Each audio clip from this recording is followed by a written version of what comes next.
주님을 찬양합니다. 2020년 가을 장로들과 책임 형제들을 위한 국제훈련. 그리스도인의 생활과 교회 생활과 이 시대의 종결과 주님의 오심. 메시지 1번. 비밀의 시대인 이 시대의 종결. 우리는 메시지 1의 부담 안으로 들어가야 합니다. 요한계시록 3장 11절을 선포하겠습니다. 내가 속히 갈 것이다. 내가 가진 것을 굳게 붙잡아 아무도 너의 멸류관을 빼앗지 못하도록 하여라. 우리는 주님을 사랑하기에 이 교회가 주님께서 오시는 것을 감지하도록 허락하십니다. 요한계시록 1장 7절을 볼 때 보십시오. 그분께서 구름을 타고 오십니다. 라고 말하고 있으며 누가복음 21장 27절에는 그때의 사람들은 사람의 아들이 구름에 쌓여 능력과 큰 영광을 가지고 오는 것을 볼 것입니다. 라고 말합니다. 여기에서 주님의 오심에 대해 우리는 깨어 준비해야 합니다. 이러한 감각 안에 우리는 살아야 합니다. 우리는 얼마나 주님의 오심에 대해서 이러한 감각 안에 살고 있습니까? 누가복음 21장 36절에 이렇게 말합니다. 그러므로 여러분은 장차 일어날 이 모든 일을 피할 수 있고 사람의 아들 앞에 설 수 있도록 늘 간구하며 항상 깨어 있도록 하십시오. 우리는 주님께 구해야 합니다.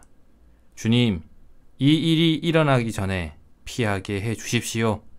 우리는 이 부분에서 수동적이어서는 안 됩니다. 우리는 주님께 훈련을 받아야 합니다. 즉, 우리의 그리스도인의 생활을 살 때 이 시대의 종결의 관점을 가지고 살아야 합니다. 우리의 그리스도인의 생활을 살 때 주님의 오심을 이러한 관점을 가지고 살아야 합니다. 주님의 오심에 대해 기다린다는 것을 상기한다면 우리의 생활은 바뀔 것입니다. 우리는 매일 똑같은 생활을 살지만 우리가 깨달아야 하는 것은 우리가 오늘 어디에 있는가입니다. 인간 역사 가운데서의 주님의 역사는 어디에 있는가를 알아야 합니다. 주님께서 빌라델비아 교회에게 말씀하시는 것처럼 단체적으로 그리고 내적인 깨달음을 가져야 하고 주님의 오심에 대한 내적인 감각이 있어야 합니다. 주 예수님, 오늘 우리는 의문이 없이 이 은혜의 시대의 끝, 교회의 시대의 끝, 이 비밀의 시대의 끝에 와 있습니다. 여기에서의 부담은 교회 생활에서 무언가 발전되기 시작해야 한다는 것입니다. 그것은 바로 이러한 인식, 깨달음입니다. 우리가 이 시대의 끝에 있다는 것입니다. 우리는 시대의 종결이 무엇인지 합당한 이해가 필요합니다. 이 시대의 종결은 70일의 후반입니다. 그렇다면 이 71회가 어떻게 시작되겠습니까? 그때는 바로 이스라엘 나라가 강력한 유럽의 인도자와 언약을 맺는 것으로 구약에서 예언되었습니다. 그 언약의 길을 열어서 성전이 재건되게 할 것입니다. 그리고 처음 3년 반은 괜찮을 것입니다. 그런데 그 후에 유럽의 인도자가 3년 반 후에 죽임을 당하고 다시 살아날 것입니다. 저 그리스도의 영에 사로잡힐 것이고 그는 성전에 서서 사람의 경배를 요구할 것이고 그때 마지막 3년 반 대환란이 시작될 것입니다. 바로 마지막 3년 반 전에 사내 아이, 즉 죽음 당한 이기는 이들과 살아있는 이기는 이들인 첫 열매가 보좌로 휴거당할 것입니다. 주님께서는 구름을 타고 오신다고 계시록 1장 7절에서 말하고 있습니다. 아마겟돈에서 전쟁이 있을 것이고 인간 정부는 제거될 것이고 왕국이 나타날 것입니다.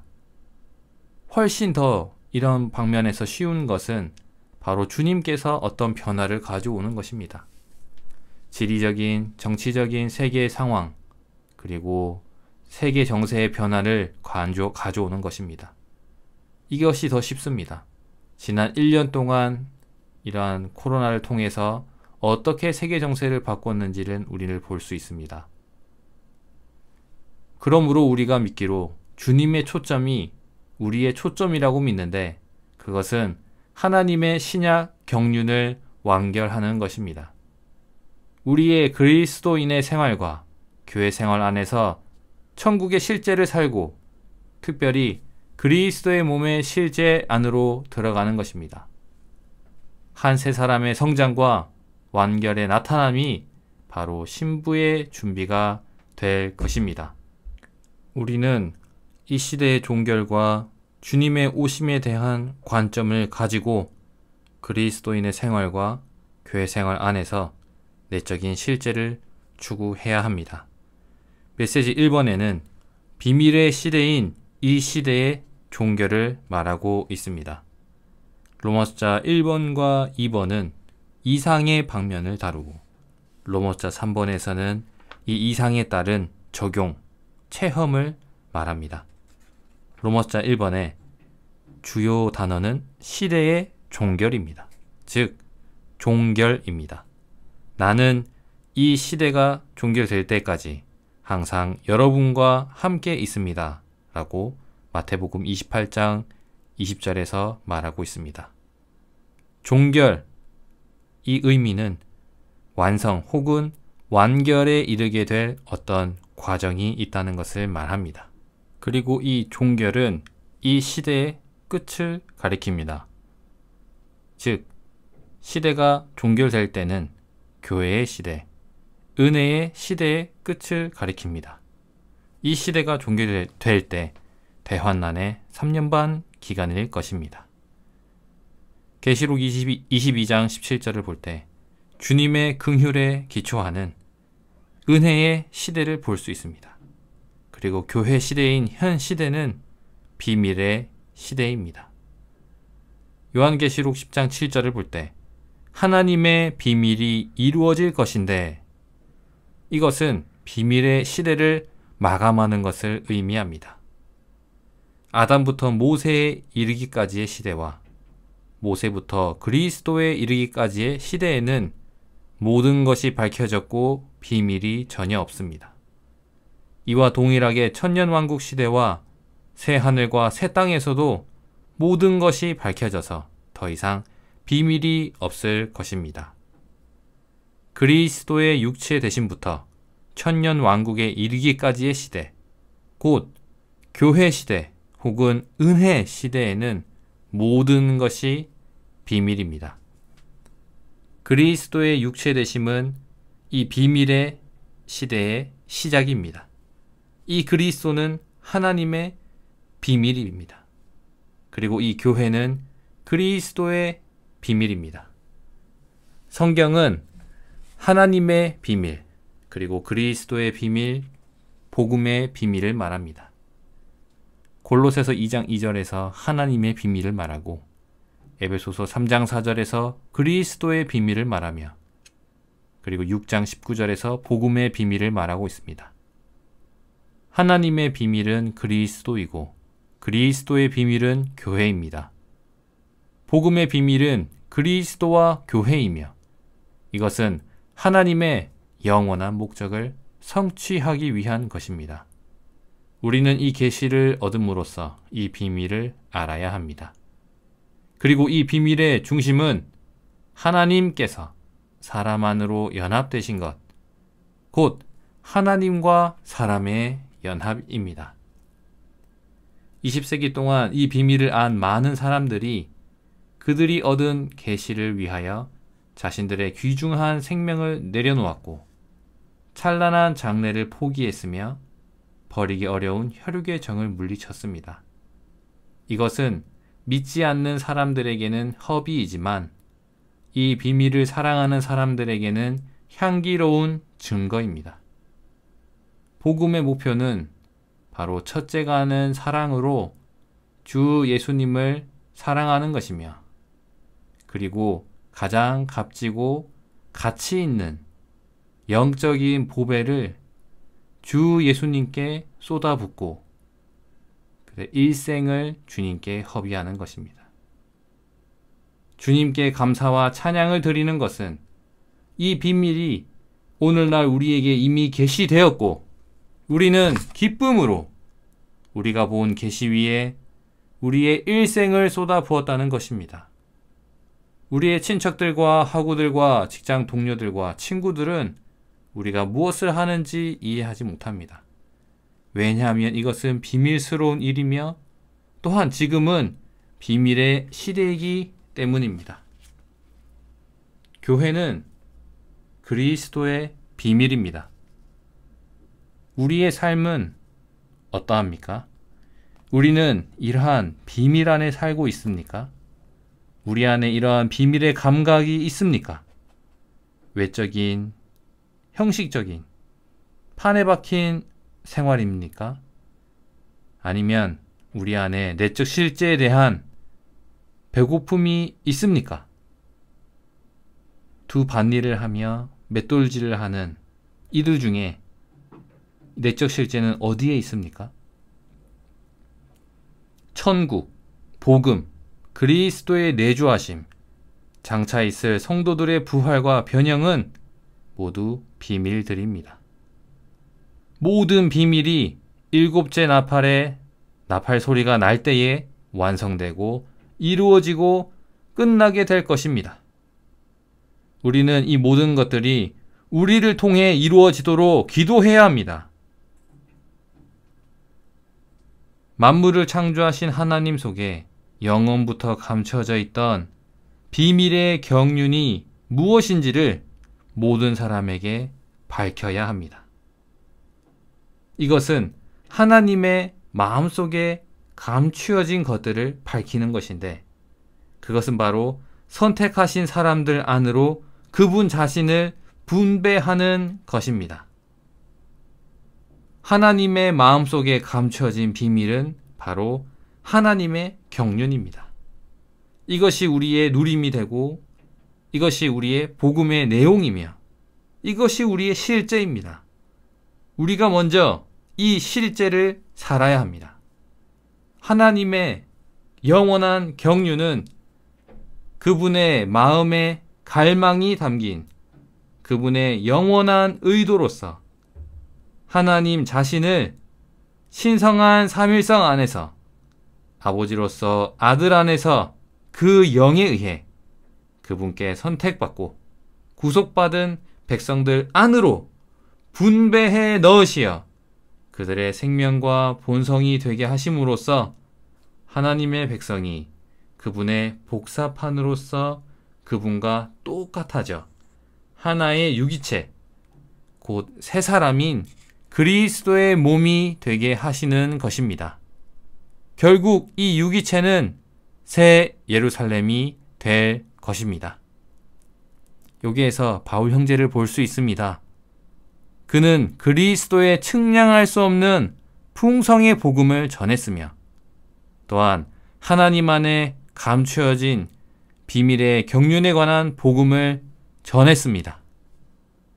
이것은 하나님의 영원한 목적에 따라 하나님을 표현하고 영광스럽게 하는 교회를 산출하기 위한 것입니다. 우리가 이러한 이상의 방면에서 보았다면, 이 시대가 종결되고 그리고 오늘날 이 시대는 비밀의 시대임을 보았다면 우리는 적용해야 합니다. 오늘 우리는 어떻게 살아야 하는지 우리는 적용할 뿐만 아니라 체험해야 합니다.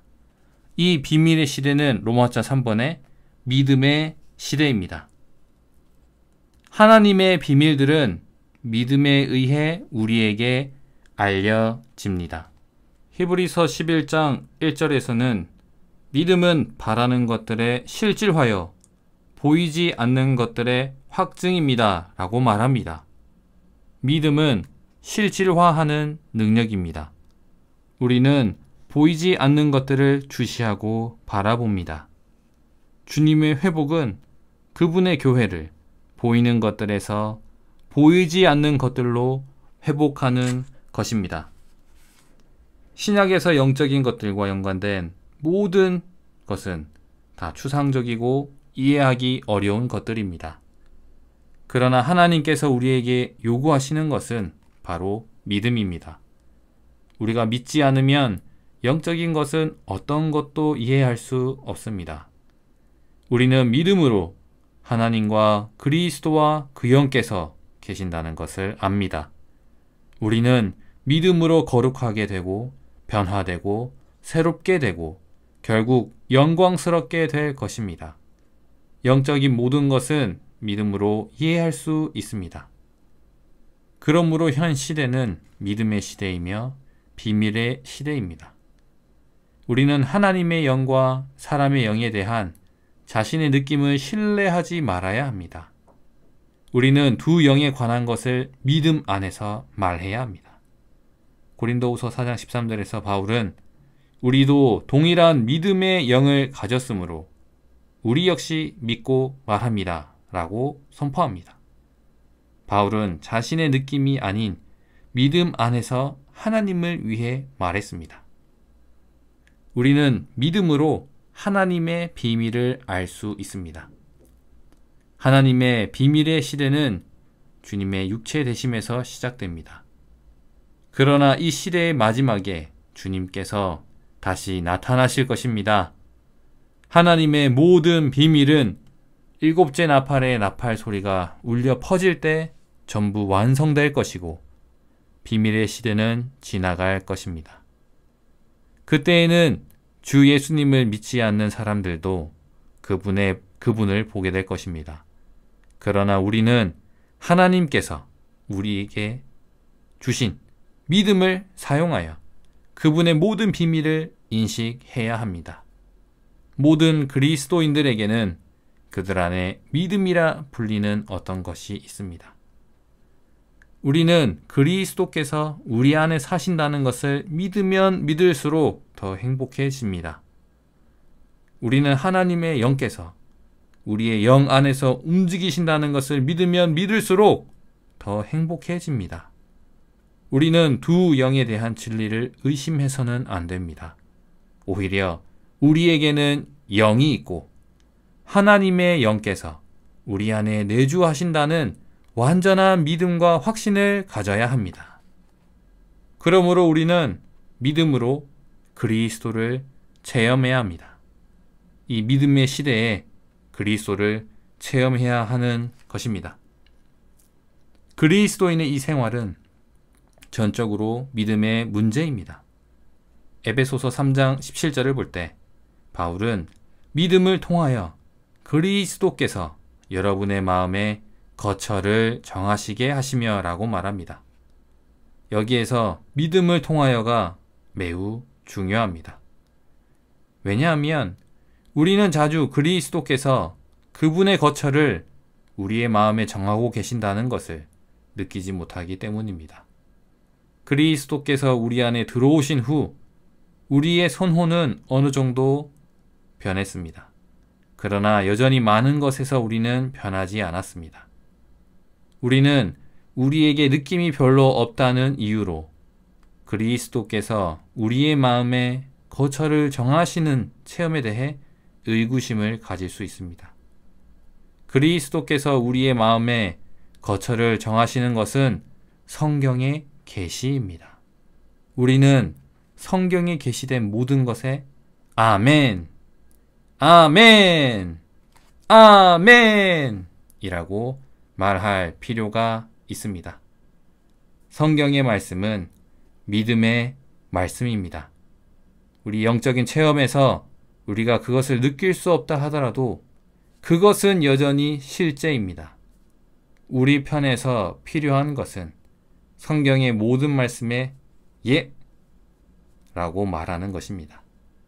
성경이 예수님께서 하나님이시며 우리를 위해 죽으셨다고 말할 때 우리는 예! 아멘! 이라고 말해야 합니다. 성경이 마지막 아담이신 예수님께서 생명 주시는 영이 되셨고 이 영은 우리 안에 내주하신다고 말할 때 우리는 예 라고 말해야 합니다. 믿음의 길은 주님의 말씀을 읽고 믿는 것입니다. 아침에 우리가 주님의 말씀을 읽을 때 어떤 영감을 얻을 수 있지만 특별하고 비범한 느낌을 가져야 하는 것은 아닙니다. 우리는 특별하고 비범한 느낌을 신뢰하지 말아야 합니다. 우리가 성경 말씀에 예라고 말할 때 우리는 그리스도에 대한 체험 안으로 이끌립니다. 이런 방식으로 우리는 영적으로 매우 정상적이 될 것입니다. 매일 우리는 이러한 방식으로 살 필요가 있습니다. 이렇게 살 때에 이 믿음은 신약 경륜을 수행하시는 유일한 길임을 보게 될 것입니다. 우리에게 믿음이 있다면 하나님의 경륜을 실현할 것입니다. 우리에게 믿음이 없다면 우리는 하나님의 경륜을 실현할 수 없습니다. 이 믿음은 하나님을 접촉하기 위한 유일한 요구 조건입니다. 하나님께서 우리에게 요구하시는 것은 무엇입니까? 바로 믿음입니다. 진정한 믿음은 우리 안으로 주입되신 그리스도 자신입니다. 이 믿음은 유기적인 연결 안에서 그리스도를 체험하고 그리스도를 사는 것입니다. 하나님은 각 사람에게 어느 정도 분량의 믿음을 나누어 주셨습니다. 이 믿음은 이기는 이들이 그분을 만나고 왕국의 보상을 받기 위한 신성한 요구 조건입니다. 그러므로 우리는 주님께 훈련을 받아야 합니다. 이 시대의 종결 그리고 주님의 오심의 관점을 가지고 살아야 합니다. 우리의 관점이 변화되어야 합니다. 인식의 전환이 있어야 합니다. 교회 생활이 발전되어야 합니다. 그럴 때 우리의 생활에 변혁이 있을 것입니다. 우리는 이 비밀의 시대 안에서 우리는 이 위대한 비밀 안에 있으므로 우리는 그리스도의 몸의 실제를 추구해야 합니다. 하나님의 경륜 안에서 우리는 믿음 안에서 본이 되어야 합니다.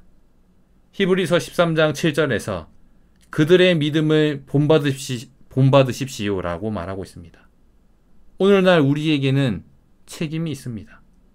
믿음의 본이 되어야 합니다. 우리는 선택하지 않고 주님의 안배에 순종하는 것을 배워야 합니다. 히브리서 6장 12절에서는 믿음과 오래 참음을 통하여 라고 말하고 있습니다.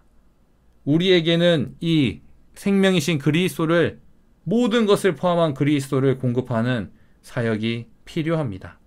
그리고 이러한 공급을 받고 이기는 믿는 생활을 살아야 합니다. 베드로전서 1장 7절에는 여러분의 믿음의 시련이라고 말합니다. 이 믿음의 시련은 금의 시련보다 훨씬 더 보배롭다고 말하고 있습니다.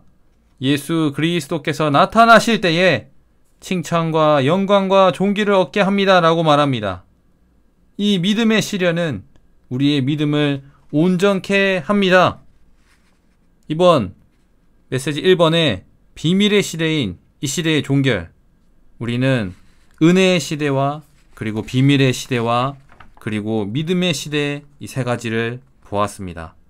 우리는 은혜의 시대이자 비밀의 시대 안에서 하나님의 비밀이신 그리스도와 그리스도의 비밀인 교회 안에, 즉 우리는 이 위대한 비밀 안에 있습니다. 이 비밀의 시대에 우리는 주님을 사랑합니다. 우리는 그분을 뵌 적이 없지만 그분을 믿습니다. 에베소서 5장에 그도다 경건의 비밀이여 내가 그리스도와 교회에 대해 말합니다 라고 말하고 있습니다. 이 비밀, 즉 하나님의 비밀은 믿음에 의해 알 수 있습니다. 그러므로 비밀의 시대는 또한 믿음의 시대입니다. 믿음은 일종의 실질화하는 능력입니다. 우리는 이것으로 보이지 않는 것들이나 바라는 것들을 실질화합니다. 믿음은 우리로 하여금 장래에 일어난 일들에 대한 확신을 갖게 하고 보이지 않는 것들에 대한 신뢰를 갖게 합니다. 따라서 우리는 보이는 것들을 생각하고 주목하는 것이 아니라 보이지 않는 것들을 생각하고 주목합니다. 우리 그리스도인의 생활은 보이지 않는 것들에 관한 생활이고 주님의 회복은 그분의 교회를 보이는 것들에서 보이지 않는 것들에 이르도록 회복하는 것입니다. 고린도 후서 4장 18절과 에베소서 3장 4절로 6절을 선포함으로 마치겠습니다. 고린도 후서 4장 18절입니다. 우리가 주목하는 것은 보이는 것들이 아니라 보이지 않는 것들입니다. 보이는 것들은 잠시뿐이지만 보이지 않는 것들은 영원하기 때문입니다. 에베소서 3장 4절로 6절입니다. 여러분이 그것을 읽어보면 그리스도의 비밀에 대한 나의 이해가 어떠한지를 알 수 있을 것입니다. 다른 세대에서는 하나님께서 이 비밀을 사람의 아들들에게 알려주지 않으셨지만 지금은 그분의 거룩한 사도들과 신원자들에게 이처럼 분명하게 영 안에 계시해 주셨습니다. 이 비밀은 이방인들이 복음을 통하여 그리스도 예수님 안에서 함께 상속자들이 되고 함께 몸의 지체들이 되며 함께 약속에 참여하는 사람들이 된다는 것입니다. 주님을 찬양합니다.